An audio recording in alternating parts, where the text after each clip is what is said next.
Bienvenidos historiadores a esta, la historia jamás contada. Recuerda que no todo lo que crees entender entiendes y no todo lo que ves es real.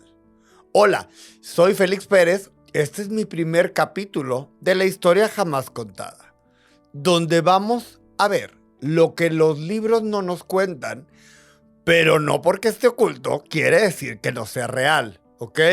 Entonces, vamos a cuestionar, la historia no se va a memorizar, se va a analizar y vamos a entender o intentar comprender juntos qué es. Vamos a analizar desde nuestro punto de vista cuáles son las decisiones que cambian el rumbo del mundo, aquellos silencios que nadie quiso explicar y las verdades difíciles que con el tiempo han intentado borrar, ¿ok? No es una verdad absoluta la que manejo, es una verdad relativa. Vamos a hacerla juntos, vamos a ir creando una comunidad donde podamos revisar en cada episodio todo lo que queda, a lo mejor de una manera muy peculiar. Vamos a relajarnos, estamos en una crónica, ¿ok? Vamos a contarlo así rico, sabroso, pensando abiertamente, cuestionando hechos, conversando sin miedo. Vamos a ver que estas historias que dejan dudas, a veces le hice libro de texto gratuito ahí en la Belisario Domínguez, donde tú estudiaste y dijiste, oye, pero pues, ¿cómo que no me suena, compadre? ¿Qué onda? ¿Sí? Entonces, en esta historia jamás contada, todo se cuestiona, todo se analiza y sobre todo, tú y yo no nos vamos a quedar callados. Esto es la historia jamás contada. Hola historiadores, hoy vamos a hablar de una mujer increíblemente brillante. Una mujer que a pesar de que la quisieron callar y le dijeron como a muchas, como a ti te ha pasado. Acuérdate que también te han tocado que te ves más bonita callada. No señor, aquí la quisieron callar y ella les contestó con un libro. Hoy vamos a hablar de una mujer considerada la 10ª musa, el Félix de América, y peor aún, cómo se autodenominó al final, ¿ok? Hoy vamos a hablar de aquella mujer que hizo historia, esta mujer que ven aquí, Sor Juana Inés de la Cruz, ¿ok? Vamos, dijo un amigo me comentó una frase muy buena que dice, texto sin contexto es pretexto. Dentro de esta crónica de Sor Juana Inés de la Cruz, vamos a estar platicando, vamos a estar conversando y sobre todo que alimente el alma y no engorda, el chisme. Entonces, vamos a ver de una manera diferente la historia de Sor Juana Inés de la Cruz. No como el billete de 200 pesos que tú lo ves todos los días. Bueno, algunos no lo ven todos los días, algunos sí los ven, ¿verdad? Pero lo importante aquí es quién fue Sor Juana Inés de la Cruz, ¿ok? No es simplemente, ay, la del billete de 200, ay, la que salió en el libro de la SEP de la Leona Vicario número 23, turno nocturno, donde mi mamá no pagaba las cuotas a la maestra Laura. No. Otra vez, vamos a ver quién era la 10ª musa, ¿ok? Vamos a centrarnos en el contexto 1695. Imagínate un claustro cerrado, totalmente lleno de moho, vacío, sin libros, sin nada. Estamos en el convento de San Jerónimo, en la Ciudad de México. ¡Ojo! Estamos en la época virreinal. ¡Ojo! Seguimos con la Inquisición. Recuerden que cualquier mujer que hablara de más o cualquier hombre era hereje. Y la herejía se pagaba, aquí lo vamos a ver, con la muerte. ¿Ok? Entonces, vamos a ver. Vamos a darte un poquito de contexto antes de entrar a lo rico, a lo sabroso, a la carnita de la hamburguesa, ¿va? Fue una monja por obligación, pero genio por destino. Le dijeron que las mujeres no debían pensar, ¿y saben qué hizo ella? Un soneto. El pecado de Sor Juana no fue amar, fue saber demasiado. Y empiezo con una frase que ella decía mucho. No leo para saber más. Leo para ignorar menos. Esto es Sor Juana Inés de la Cruz. Vamos a remontarnos otra vez. Estando en el claustro, de repente hay una pequeña puerta que se abre de manera pitagórica. Estamos hablando de que Sor Juana ya tenía entendimiento de quién era Pitágoras, Descartes, Sófocles, Sócrates. Ok, entonces ella ya era una erudita desde niña. Abren el claustro. Obviamente el claustro, tampoco se imaginen el cuartito de una perrera de interés social de 20 por, o sea, de 2 por 2. No. Otra vez. Será que era un claustro de 2 pisos, compadre. O sea, sí, o sea, mi reina sí le tenía, o sea, sí dejaba ser no una monja, ser una poetisa. Ojo, fue una poetisa de América Latina, ¿ok? Entonces, imagínate que alguna vez te has preguntado qué secretos puede esconder una monja del siglo XVII para que la Inquisición mexicana la considerara un peligro. Ya te enfocaste en el claustro, un pequeño claustro de 2 pisos, ¿verdad? Más grandecito. Suena el nombre de Juana de Asbaje y Ramírez de Santillana, hija de criollos, pero que eso no es lo importante. Vámonos adelantando. Ella escribía poesía y defendía, y siempre defendió hasta el último día de su vida, la educación por la mujer. Además de que guardaba muchos secretos prohibidos. Y recuerden algo, como se los dije de un principio, va a haber muchas frases. La información es poder. Y ese conocimiento peligroso pudo haberlo llevado a la hoguera. Recuerden, dentro de estos grandes capítulos de 10 mujeres que quisieron ser borradas por la historia, pero ellos hicieron leyenda, vamos a ir hablando y descubriendo juntos qué es lo que pasó con cada una de ellas. La infancia de Sor Juana Inés empezó a leer a los 3 años. Muy bien, fue con su hermana. Eso ya no lo sabemos todos. Pero ¿qué era lo importante que tenía Sor Juana Inés de la Cruz? Aprendió náhuatl a los 5 años de edad y ella se autoflagelaba con la educación al no me sé un capítulo y cortaba su pelo, porque ella decía que no valía la pena la cabeza bonita si estaba vacía de ideas. Entonces, ella misma fue cortando su pelo para autoapoyarse en tener mayor conocimientos. Estos libros trataban acerca de alquimia, astronomía, matemáticas. Ojo, ella era muy fan de Hipatia de Alejandría, que ojo, ella fue sacrificada o muerta en nombre de los fanáticos religiosos. Ya estamos trayéndonos a la mesa algo, salud para todos que estamos aquí, ya estamos sobre la mesa de que estás hablando de que ya la mujer ya venía ya cargadita con problemas, venía la Inquisición, venía todo aquello, perdón, pero como dijo Lolita ya pasó. Cuando yo lo coja COVID, ¿te acuerdas? Bueno, ya, no va a salir el tema. Sigamos. Se dice que al estudiar una lección cortaba un pedazo de cabello y esto lo hacía, obviamente, como ya se los comenté, para poder alentarse, ¿va? Entre la universidad, cómo se vistió de hombre, irrelevante. Haya sido, como dijo una tía, la Pilar, lo importante es que entró. Cuando entra a la universidad, como en todos lados, bueno, no en todos lados, pero sí en la universidad de esa época, se hablaba de una corte. ¿Cómo era una corte? Vamos a ponerlo burdamente, ¿sí? Era como una pelea de freestyle, ¿ok? Yo te digo, tú me dices, tú me contestas, y eran 40 hombres contra Sor Juana Inés. Ojo, tenías 17 años. O sea, ella tenía 17 años y dijo, ahora, va, aquí. Porque acuérdense que antes, y así se pensaba antes, chavas y chavos, o eras María o eras Magdalena, o eras santa o no lo eras. ¿Y qué te daba la santidad? Ser monja, o sea, ser religiosa, o casarte. Y ella, ¿saben qué dijo una vez? Aunque yo me casase, podía discutir con mi marido preparando la cena por la educación que tengo. Ojo, vean cómo ya viene divergente, ya viene disruptiva.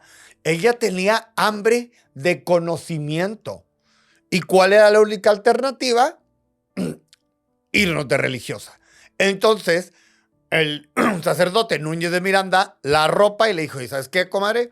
Vente para acá, vámonos de monja, ¿ok? Entonces, ella empieza en las Carmelitas Descalzas, obviamente duró 3 meses, lo que yo hubiera durado en una escuela, a lo mejor que no me gustara, o no sé, allá en, como dijo una amiga Claudia, en la San Diego, o sea, la escuela San Diego, que, bueno, mi respeto a la escuela San Diego, pero pues, está bien fea, donde ahí el boss trae la cara de ¿cómo se llama?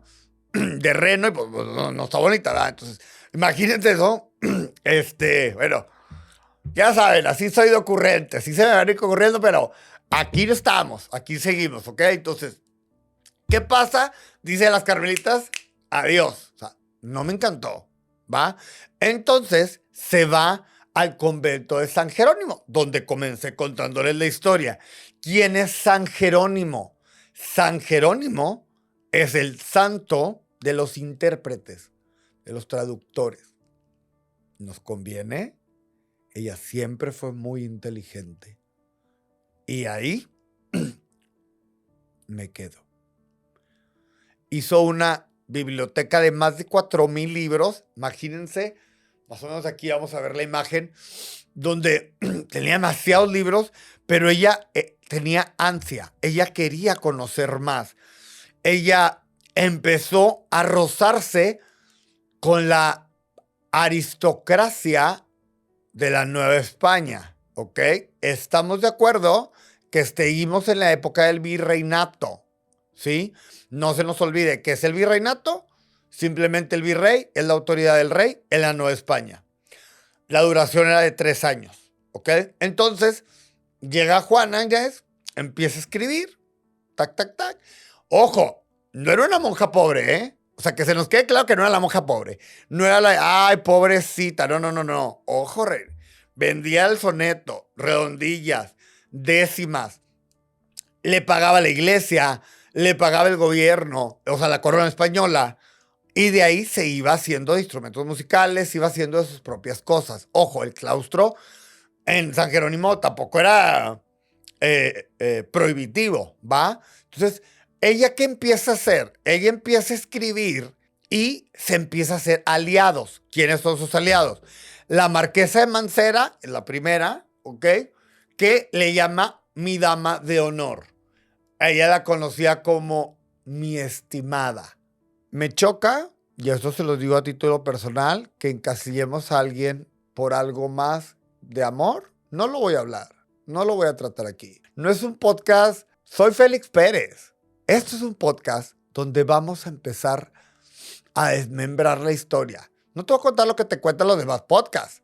Vamos a hacer algo diferente, vamos a crear comunidad. Ojo, y se me había olvidado, picar a la campanita, suscríbete y cada semana, cada 15 días, cada mes, va a ser sorpresa cómo vamos a estar lanzando los capítulos. Entonces, nada más un pequeño paréntesis, ¿ok? Pero suscríbanse, por favor, les encargo. Vamos a crear comunidad. Si tienes dudas, oye, Félix, ¿por qué no hacemos esto, lo otro? Todo suma, ¿eh? ¿Ok? Entonces, vamos viendo. Aquí se hace muy amiga de la marquesa de Mancera, pero ¿qué pasa con la marquesa de Mancera? Obviamente, pasa el tiempo y a los 3 años, ¿sí? Hay relevo. Como aquí el gobierno, hay el relevo, y llega María Luisa, la condesa de Paredes, la que adoradamente llamaba Lizzy. ¿Ok? No me voy a ahondar en temas, eso fue de ella. Ahorita estamos viendo a una mujer. Y una mujer no se lee, no se cuenta y no se traduce por alguna preferencia o por algún amor. Todos somos libres, amor es amor. Otra vez, vamos a contarlos. Eso es lo padre de la historia jamás contada, que vamos a estar contando todo aquello que no se dice, ¿ok? Entonces, ¿Estamos bien? Pregunta, ¿hasta dónde habrías llegado tú para desarrollar conocimientos que podrían salvarte la vida, pero que la sociedad consideraba prohibidos? Viene lo bueno, señores. Ahí viene, ¿ok? ¿Se acuerdan que les hablé del claustro? Había un laboratorio secreto que tenía ahí donde practicaba la alquimia. La alquimia ahora es pues considerada como química, como medicina. ¿Por qué? Porque las hermanas del claustro estaban enfermando de ETS. Pero dices, Félix, ¿pero cómo va a pasar que tengan enfermedades de ese tipo de transmisión? Pues es que nada más iba un sacerdote a confesarlas. ¿La cachaste? Muy bien. ¿Okay? Entonces, en ese laboratorio alquímico hacía preparaciones con ungüentos y merjurjes, palabra de la Nueva España, merjurjes, donde a las hermanas les ayudaba en aquella parte y empezaron a curarse. Pero ojo, ¿qué pasa aquí? Los secretos te los llevas a la tumba. Entonces, vamos a ver una parte de su redondilla Hombres Necios y luego la vamos a agregar con la información que ya les conté y vamos a ver cómo nos queda, ¿va? Hombres necios que acusáis a la mujer sin razón, sin saber que sois la ocasión de lo mismo que culpáis. Si con ansias sin igual solicitáis su desdén, ¿por qué queréis que obréis bien si le incitáis al mal? Ah, no le entendí. ¿Tú le entendiste? No, ¿verdad? Bueno, ok. Bueno, ahora vamos a agregarle una frase. Hombres necios que acusáis a la mujer sin razón de enfermedades de transmisión, sin saber que tú eres la ocasión de lo mismo que me culpas. Si con ansia sin igual solicitas el desdén, ¿por qué queréis que yo obre bien si tú me incitas al mal? ¿Te suena? Claro que te suena. También había abusos de índole fuertes para la época, pero acuérdate que seguimos donde nos conviene que estés callada. Nos conviene que no hables. Los secretos se llevan a la tumba. Pero como dijo mi abuelita Irene, ojo, yo soy una tumba abierta. O sea, tú cuéntale y yo lo seguiré contando, ¿ok? Entonces, vamos a ver. Hubo un verdadero motivo para que ella entrara al convento, ¿ok? Esto, vamos a ir con la historia para adelante, para atrás, para adelante, para atrás, para poder llegar al gran desenlace, ¿ok? No te me hagas bolas, veme siguiendo, ¿ok? Sor Juana Inés ingresa Sor Juana Inés ingresa al convento y en 2018 se encuentra una carta anónima donde archivos privados de una familia criolla emparentada con Juana Inés dice que la joven debe buscar refugio sagrado con urgencia. El asunto del manuscrito y las observaciones lunares han llegado a oídos de un visitador. ¿Ok? Esta carta coincide con la repentina decisión de la corte virreinal de ingresar al convento de las Carmelitas. ¿Ok? Va de nuevo. En 2018 se encuentra una carta anónima criolla donde nos dice, en 2018 se encuentra una carta anónima en archivos privados de una familia criolla emparentada donde dicen que Sor Juana Inés tenía que sí o sí para aprender meterse al convento, ¿ok? Entonces ya estamos, otra vez, volvemos a San Jerónimo, ¿ok? Y los historiadores ahora creen que su famosa decisión de rechazar el matrimonio no se debió únicamente a su independencia intelectual, como se ha romantizado, sino a un cálculo desesperado de sobrevivir. El convento era su única alternativa. La historia tradicional nos cuenta que Sor Juana Inés fue presionada para abandonar sus estudios mundanos y concretarse en asuntos religiosos. Muy bien. 1690, ¿ok? Entonces, voy a hacer un recap, ¿va? Tenía dos mecenas. ¿Quiénes eran las mecenas? Las mecenas eran las que apoyaban, y no lo hago entre comillas, sino para que ustedes puedan entender, a Sor Juana Inés de la Cruz. Primero fue la marquesa de Mancera y luego la condesa de Paredes, llamada Lizzie, ¿ok? Entonces, al cambiar esas dos mecenas, al salir, ella queda obviamente desprotegida. ¿Y qué pasa? Ella sigue criticando que la mujer no pueda tener un papel importante. Y entonces, pues, ¿qué es lo peor que nos duele a nosotros los hombres? Que nos pegues en el ego. En 1690, 5 años de su muerte, critica al obispo. Y le dice, a ver, compadre, no me gustó lo que estás diciendo, no está padre, es mentira, y sobre todo, yo puedo tener el mismo derecho que tú de poderme expresar.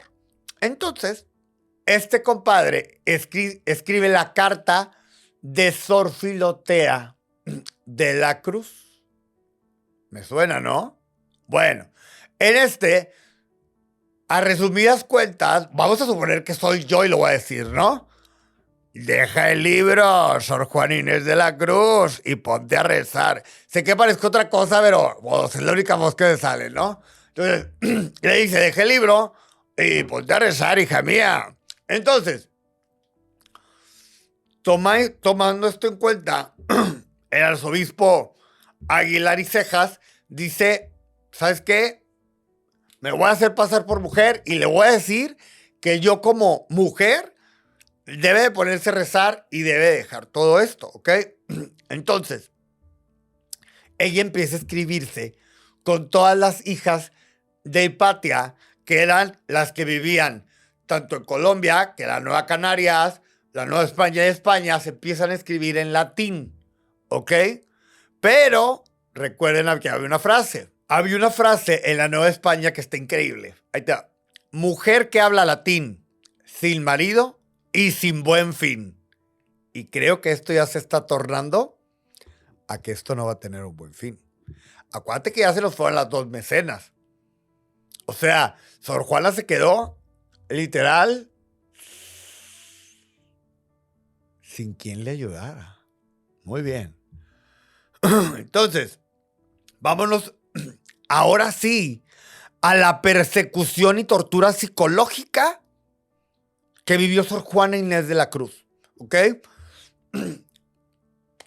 Cuando pasa la carta de Sor Filotea, ella le hace una respuesta y le dice, a ver, compadre, te la pongo bien sencillo, ¿sí? Las mujeres somos igual que los hombres. O bueno, Sor Filotea te contesta Sor Juana Inés y te dice que los temas astronómicos, meteorológicos y de interés social también son importantes, ¿ok? Pero, ojo lo que le hicieron. Ahí les va. Y eso está bien bueno. En 1972, en diarios de otras monjas, voy a citar a Sor Andrea de Encarnación, una monja contemporánea que escribió en su diario. Hoy han obligado a nuestra hermana más sabia, llamada J.I., no voy a decir el nombre, tú ya sabes quién es, ¿ok? Arrodillarse durante 6 horas en un refectorio mientras recitaba confesiones de soberbia intelectual. Cuando sus rodillas sangraban, finalmente le permitían levantarse.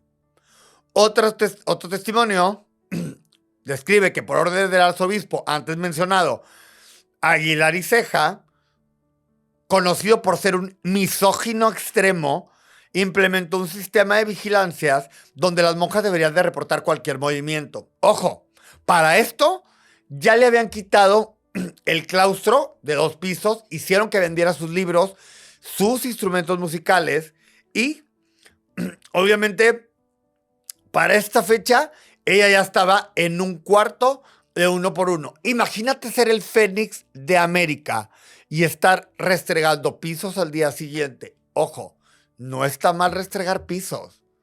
Está mal la humillación. Y está mal no poder ayudar a la... Y está mal atentar contra la salud mental de una mujer que estaba creando historia. Por eso es una mujer de leyenda. Después de la respuesta de la carta a Sor Filotea, se intensifica la presión. Y ahora, Núñez de Miranda, que era su protector, implementa un régimen de penitencias que vamos a llamar como un tormento psicológico. ¿Ok? Largas sesiones de confesiones, todo era pecado, flagelaciones autoinfligidas. ¿Se acuerdan? Obviamente, vamos a retomar un poco el código da Vinci. ¿Se acuerdan de Silas? Que se ponía un cinturón en su pierna y apretaba, porque eso calmaba el dolor de los pecados del mundo. Esto más o menos era lo que obligaban. Por eso les dije, esto no lo cuentan en los libros de historia. Esto se llama amor por revelar una historia jamás contada. Por eso estoy haciendo este podcast que espero que te esté gustando. Seguimos. Hay unos prolongados y lo más aterrador. Esto ya se está poniendo con madre. ¿Ok? Sor Juana Inés, al ser sometida al aislamiento total, se le prohíbe escribir. Se le, vamos a suponer, aísla, se confina y se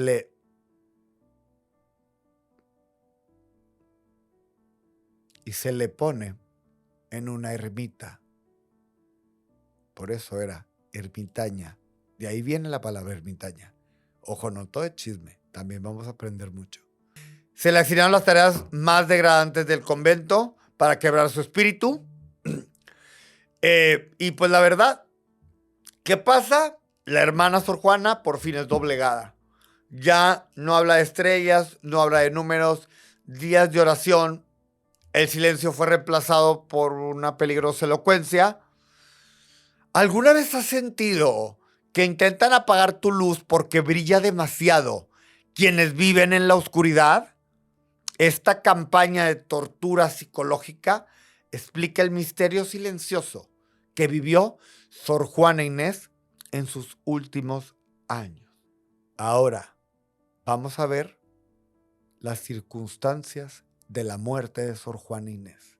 Vámonos a preparar, señores, que viene lo bueno. Esto está increíble. Sor Juana muere históricamente 1695, 46 años. Ella nace más o menos el 12 de noviembre. Lo que me causa mucho conflicto es que o nació en 1648 o 1651. Son muchos años, pero bueno, está bien. Entonces, ojo, cuando una monja moría, automáticamente las hermanas la preparaban, ¿ok? Sor Juana en esta época estaba ayudando a todas las monjas porque había una epidemia de tifus. Aparte de enfermedades de transmisión, que ya habíamos hablado, ahora cayó la tifus, ¿no? Que es la tifoidea de ahora. Las estaba ayudando, pero ojo, solo el arzobispo Francisco de Aguilar podía darle a Sor Juana su medicamento. Y en ese momento se crea el Fénix de América. ¿Por qué? Porque ella empieza a desmoronarse, empieza a desvanecerse, se empieza a ir decayendo, se empieza a derretir la vela que levantaba aquella pluma, donde ella misma, imagínense el terror psicológico que vivió Sor Juana Inés, que abrió su mano, metió la tinta fuente y escribió en un libro: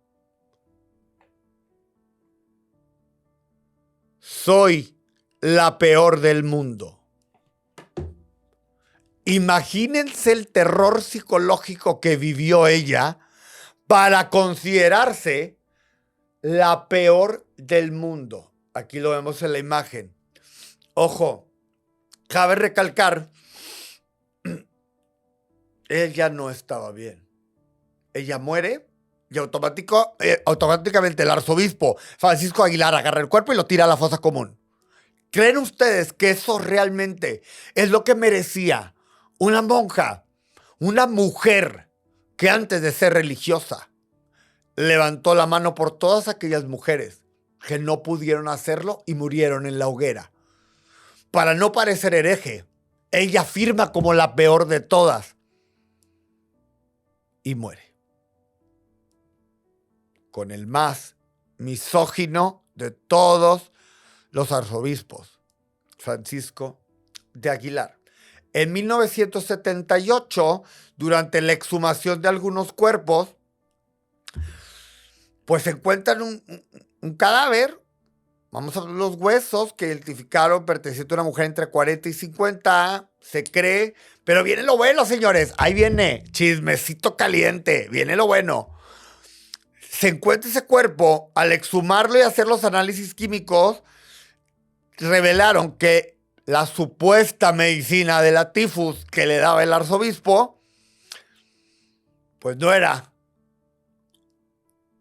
miel con limón. ¿Sabe qué encontraron en los restos? Encontraron arsénico. Evidencia con un documento encontrado en el 2012 en los archivos tribunal del Santo Oficio de la Ciudad de México, donde se puede esclarecer un supuesto desvivimiento. Una carta anónima fechada en 1695, 2 meses después de la muerte oficial de Sor Juana, una erudita, pues nos da una explicación que sin cuestionamientos, el doctor Carlos de Singualza y Góngora, que era científico y amigo de Sor Juana, dice que los síntomas de la hermana J.I., ya habíamos hablado, que era Juana Inés, no corresponden a las demás afectadas. Su deterioro ha sido demasiado rápido y testimonios de otras monjas registran en diarios personales que fue aislada y pues tomando la medicina que le ayudó a silenciarla. Supuestamente para evitar contagios, fue herméticamente separada de todos y 3 baúles con toda la información de Sor Juana fueron perdidos. ¿Te has preguntado cuántas verdades incómodas han sido enterradas junto con quienes tuvieron el valor de desafiar los límites del tiempo? ¿Por qué la verdadera Sor Juana Inés de la Cruz es considerada hoy por mí y por todos los que estamos en esta comunidad como una mujer revolucionaria, valiente, echada para adelante? Cuando las mujeres eran exclusivamente para la casa, ella dijo, va, yo me voy a aventar, voy a ser disruptiva, no me voy a quedar con lo que me están diciendo.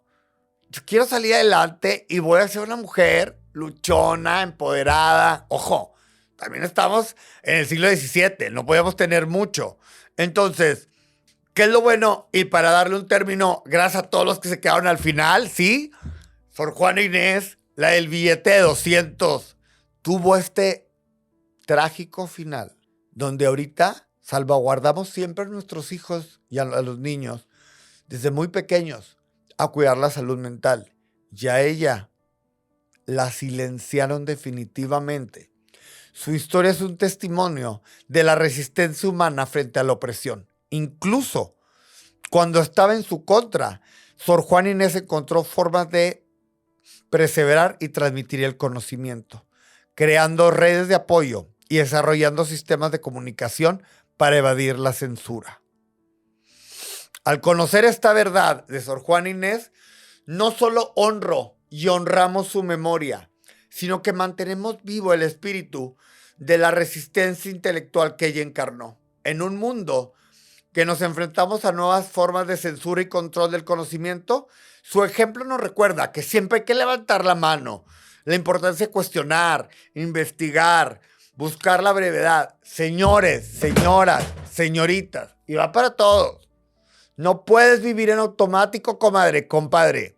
No podemos vivir en automático. Entonces, hay que sí o sí salir adelante, ¿ok? Oye, no me cuadra. O sea, ¿por qué tiene bolas? Pues pregunta por qué tiene bolas. Oye, porque está pegada porque es silicón.